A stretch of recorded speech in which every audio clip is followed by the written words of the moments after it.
Bonjour. Alors l'exercice d'aujourd'hui est relativement théorique, relativement compliqué même s'il est particulièrement intéressant je trouve. Soit f, une fonction dérivable sur R telle que f rond f est égal à f. On pose, en première question, pardon, petit 1, on pose, ça va un peu vite, on pose i égale f de R, donc l'ensemble des images par la fonction f de l'ensemble de l'intervalle R, de l'ensemble des réels. On demande de montrer que pour tout y appartenant à cet ensemble, f de y est égal à y. On nous demande ensuite de montrer que i est un singleton ou que i est R tout entier. Et en petit 3, on nous demande d'en déduire l'ensemble des fonctions f dérivables sur R telles que f rond f égale f. Ok. Alors peut-être que certains élèves que j'ai eu en colle reconnaîtront cet exercice et se diront mais j'ai pas eu autant d'indications. Moi c'est vrai que je balance et que l'exo est souvent balancé en colle en disant déterminer l'ensemble des fonctions f dérivables sur R telles que f rond f égale f. Donc là c'est des petites indications qu'on donne au fur et à mesure de la colle quand on voit l'élève sécher, ce qui est tout à fait normal. Du coup, oui, un petit temps peut-être préconisé avant de regarder la correction, peut-être une bonne demi-heure de recherche, si vous trouvez rien, une demi-heure, c'est peut-être bien de commencer à regarder la correction. Et après, il y a certains exos, on peut se dire, tiens, c'est un défi pour moi, je prendrai le temps qu'il faudra, des jours et je le ferai tomber au bout de ce temps-là. Après, bien évidemment, ça ne doit pas empêcher de faire d'autres exos en parallèle. Mais ça peut être bien de temps en temps de se faire des petits défis et de se dire, je ne regarderai pas, ou alors je regarderai au bout d'un temps très long, la correction. Alors, on nous demande d'abord de montrer que pour tout y de l'ensemble des images de f de y est égal à y. Bon, je vais commencer par dire, soit y appartenant à f de r, appartenant à i qui est f de r, quoi. Qu'est-ce que ça veut dire? Ça veut tout simplement dire qu'il existe un x appartenant à R tel que y égale f de x. Ok. Et on veut montrer que f de y égale y. Bon, bah, c'est relativement simple. F de y, bah, ça me fait f de tout ça, donc f de x, c'est-à-dire f rond f de x, et par définition, f rond f c'est f, et donc ça fait f de x, et ça fait donc y. On a bien montré que, quel que soit y appartenant à i, bon, je conclue, je me prépare psychologiquement pour la 2, quel que soit y appartenant à i, f de y égale y. Ok.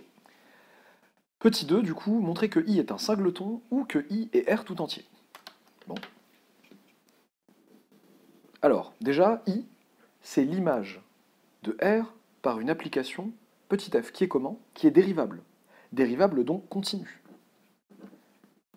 Eh bien, l'image d'une application, l'image de R, enfin l'image de l'ensemble des réels d'un intervalle par une application continue, eh bien c'est un intervalle. C'est un intervalle au sens large, c'est-à-dire qu'un singleton, c'est un intervalle fermé ne contenant qu'un point. F continue sur R, donc on va peut-être distinguer le cas à part.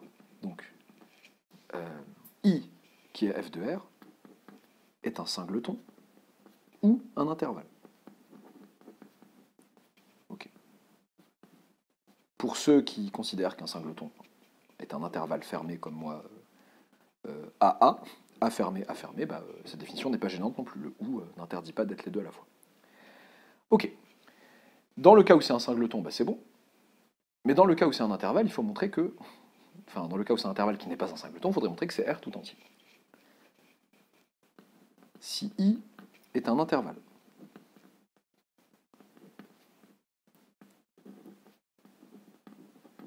pas un singleton, ok. Eh bien, qu'est-ce qu'on va essayer de faire? On va essayer de montrer que I c'est R tout entier.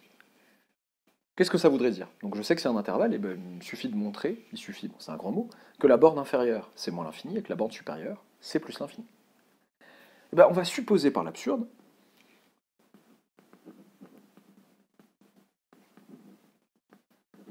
par exemple, que sub de i, c'est un certain b réel. Que je pense à A pour la borne inférieure, B pour la borne supérieure de mon intervalle. Ok, on va essayer d'aboutir à une contradiction. Pourquoi est-ce que ça ne serait pas possible que la borne supérieure soit un réel? Eh bien, supposons que la borne supérieure soit un réel. Déjà, je peux me poser la question, est-ce que la borne supérieure va être dans i ou pas? Elle ne l'est pas forcément en général, mais je me rends compte qu'elle va l'être parce qu'en fait, je peux approcher la borne supérieure par le bas, Donc je peux dire que il existe une suite Bn d'éléments de I, telle que limite quand n tend vers plus l'infini de Bn, où là ma flèche est un peu tordue, égale B, et comme c'est des éléments de I, et ben, ça veut dire que, comme je sais que pour tout élément de I, f de y égale y, j'ai f de Bn égale Bn, quel que soit n appartenant à grand N. Ok. Eh bien, je sais que f est dérivable, donc je sais qu'elle est continue sur I. Sur R même. F continue sur R. Donc, eh bien, f de Bn, puisque Bn tend vers B, bah, f de Bn, ça tend quand n tend vers plus l'infini, vers, eh bien, f de B. Et f de Bn, et comme Bn, alors là je me suis un peu perdu, f de Bn tend vers f de B, et f de Bn c'est toujours égal à Bn.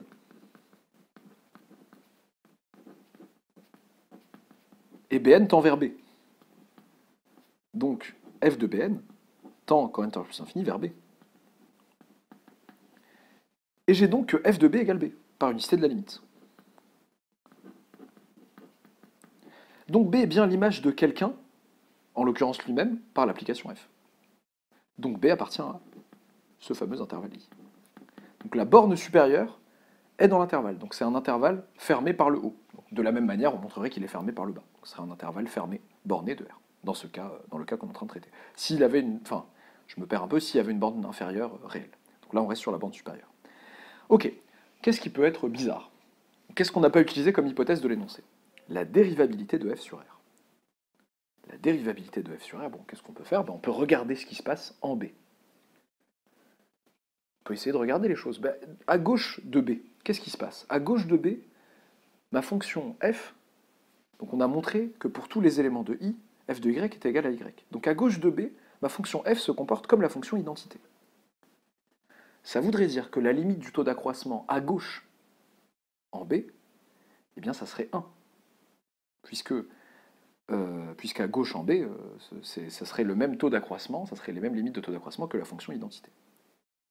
Donc ça me fait dire que la limite, quand h tend vers 0 en étant négatif, donc h tend vers 0 moins, moi j'aime bien écrire 0 moins, mais ça ne plaît pas à certains, ils mettent h inférieur à 0, pourquoi pas. Donc de f de b plus h moins f de b, le tout sur h, eh bien, c'est égal à la limite, quand h tend vers 0 moins, si on veut, de b plus h moins b, le tout sur h, ça fait 1 en fait, tout simplement. Ça, c'est la limite à gauche du taux d'accroissement. Qu'est-ce qui va se passer à droite? Donc, en considérant h positif maintenant, quel que soit h strictement positif, que dire de f de b plus h moins f de b, le tout sur h?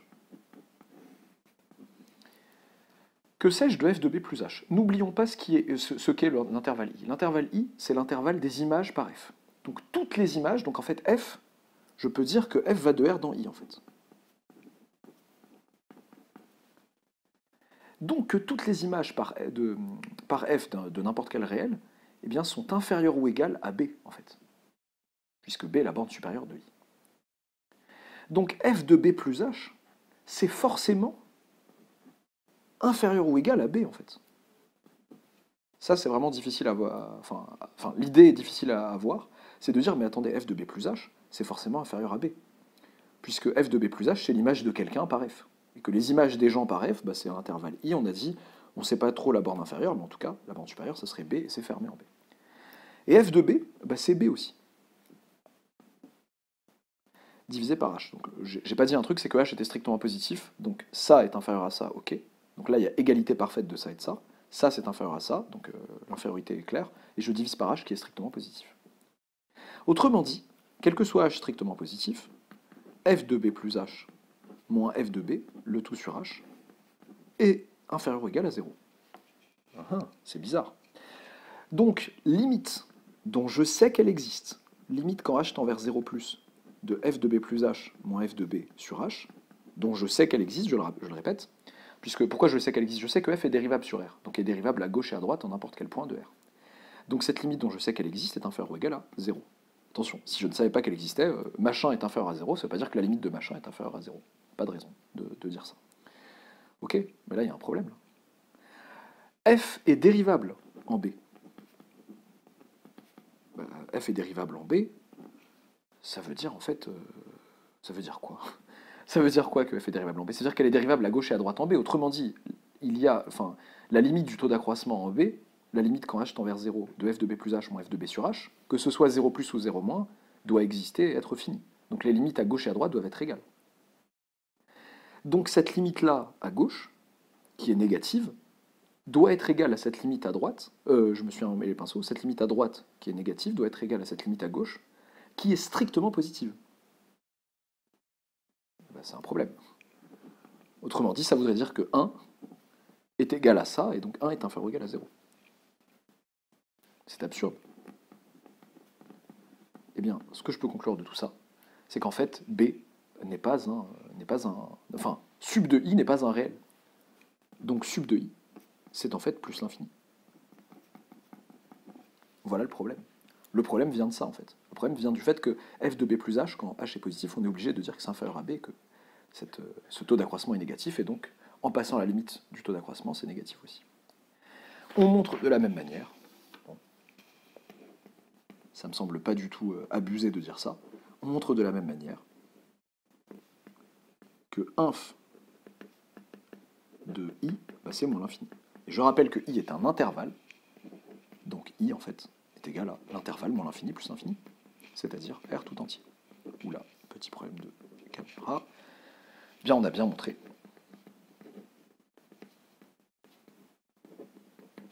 I est un singleton, où I égale R. Ok. Très très bien. Et bien, qu'est-ce que ça veut dire sur la question qu'on nous a posée, à savoir l'ensemble des fonctions f dérivables sur R telles que f rond f égale f? Bien, nous avons montré, il faut faire attention, il ne faut pas s'en mêler les pinceaux, on a fait de l'analyse en quelque sorte, on a dit si une telle fonction f existe, alors elle vérifie machin et machin. On a montré, donc on est en train de faire de l'analyse synthèse. Analyse, eh bien on a dit que si f vérifie ces conditions, donc dérivable sur R et f rond f égale f, alors, eh bien, f de R égale I, f de R égale un certain réel A, pardon, je raconte des bêtises, avec A appartenant à R. Donc il existe un A, j'aurais dû mettre, il existe un A appartenant à R tel que f de R égale le singleton A, c'est-à-dire que f est constante, en fait, ou, eh bien, f de R égale R. Et mais on n'a pas juste dit ça. Et on a dit que dans cet intervalle qui était I, donc I égale R, quel que soit Y appartenant à R, en fait, du coup, f de Y égale Y. Je rappelle que sur cet intervalle I, l'ensemble, enfin la fonction f se comportait comme l'identité. Donc si c'est vrai pour tout réel de R, donc Y est l'application identité sur R, en fait. Donc si f vérifie ces conditions, alors soit elle est constante, soit c'est l'application identité. Bah, la partie synthèse, c'est de vérifier que ces deux candidats, enfin cette famille de candidats et ce candidat, bah, de suspects, pardon, sont bien coupables. Bien réciproquement, si il existe A appartenant à R tel que f constante égale à A, bah, il est trivial de voir que, quel que soit x appartenant à R, f de x égale A, qui est égal à f de x, quoi. Donc f rond f est bien égal à f. Ouh, petit bruit un peu désagréable. Et si y égale l'identité, bah, ça devient encore plus trivial. Enfin, on a bien f rond f égale f. Conclusion. Eh bien, l'ensemble des fonctions f vérifiant f rond f égale f est, alors on va noter ça de manière ensembliste, l'application identité sur R, union, donc ce singleton-là, union, l'ensemble des applications qui vont de R dans R, et qui à X associe une constante A à se baladant dans R. Voilà, c'est un exercice relativement difficile. Si vous avez ne serait-ce qu'une bribe du raisonnement ou une bonne partie du raisonnement, vous pouvez être content de vous. Si vous êtes en première année, bien sûr. Bon, en deuxième année, ça reste quand même compliqué comme exercice, je trouve, mais enfin, l'idée, c'est quand même de se dire, ok, dérivable, l'énoncé m'a donné cette hypothèse de dérivabilité, comment je l'utilise, quoi. L'énoncé guide relativement bien ici au début. La question 2 est assez compliquée. Très bien. Eh bien, à bientôt pour un nouvel exercice.